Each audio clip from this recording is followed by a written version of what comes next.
Well, howdy there, Internet people. It's Bo again.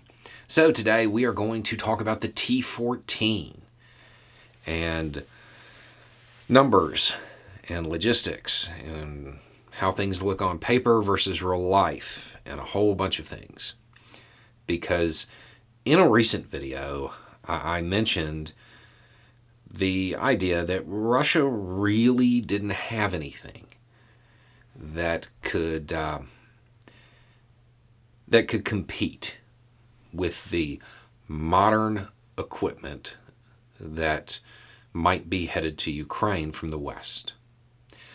Can't compete with the Challenger, the Abrams, the Leopard. They don't have tanks that can compete with these vehicles. My inbox filled up with people asking about the T14. My favorite was, "This will not stand. This is T14 erasure." I mean, it is T14 erasure, but I didn't erase it. The Russians did. On paper, this tank is amazing. It is amazing. It can compete. It can outperform Western tanks in a lot of ways.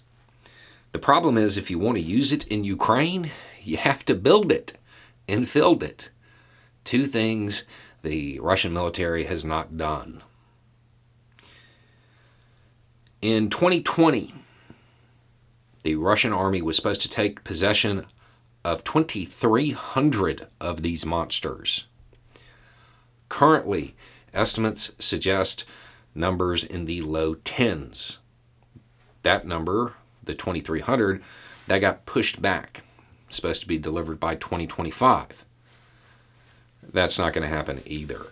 Last thing I saw said that they were hoping to produce 40 through the year of 2023.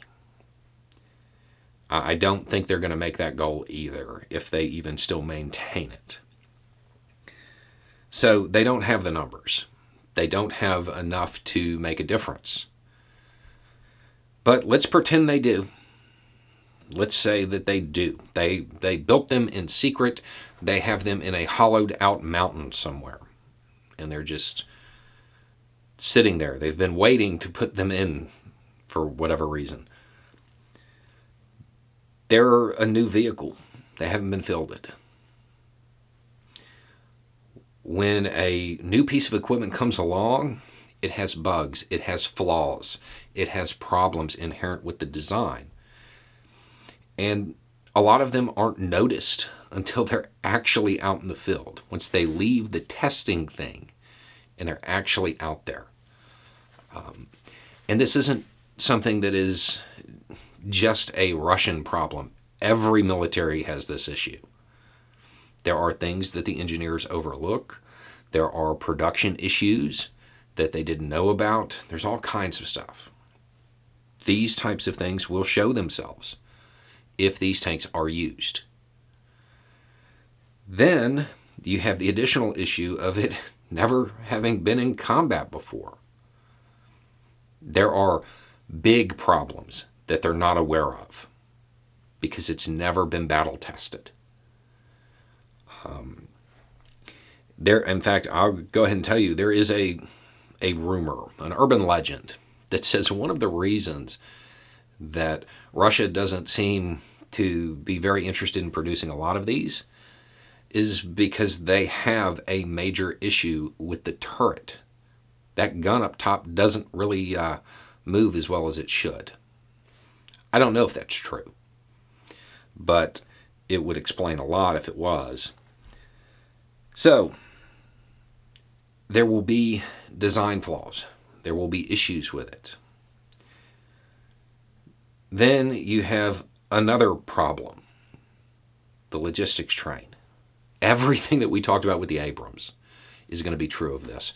Right now, a tank mechanic, a Russian tank mechanic in Ukraine can fix the tanks. All the variants, because they've worked on them. The T14 is new. They don't know how to work on it. They don't know how to fix it. They don't know cool ways to improvise fixes in a pinch. But let's solve that problem for them too. Let's say that they've distributed manuals and trained everybody in secret. Then they have to have the parts, and they don't have them. Prior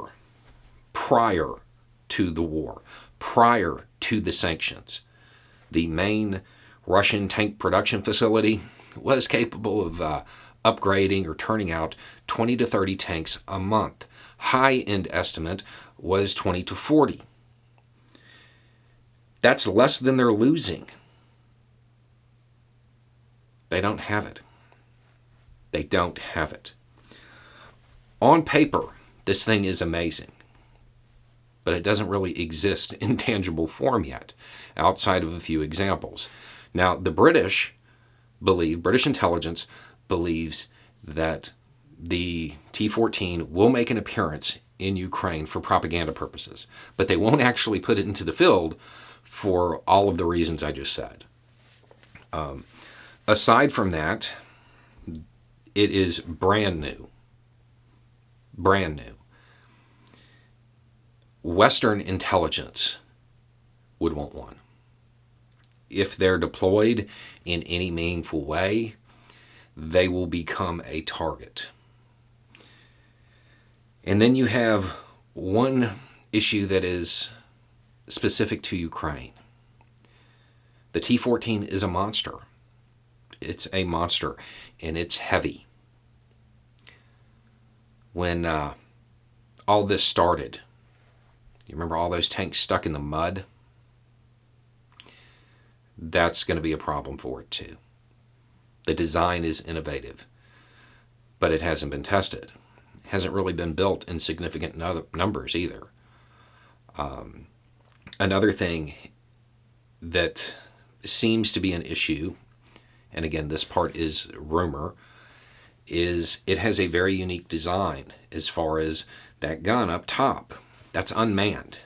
The crew is down in like a capsule, an armored capsule inside to improve survivability, which is great. That's a cool design. But that means it has to rely on electronics and optics. A lot of the stuff that they need for that, they can't get right now. So they don't have enough. Even if they filled the ones they have, they're going to have issues. They don't have people to fix them. Even if they did have people to fix them, they don't have the parts. It's not a competitor because as far as it being a real force on the battlefield, it doesn't really exist yet. Anyway, it's just a thought. Y'all have a good day.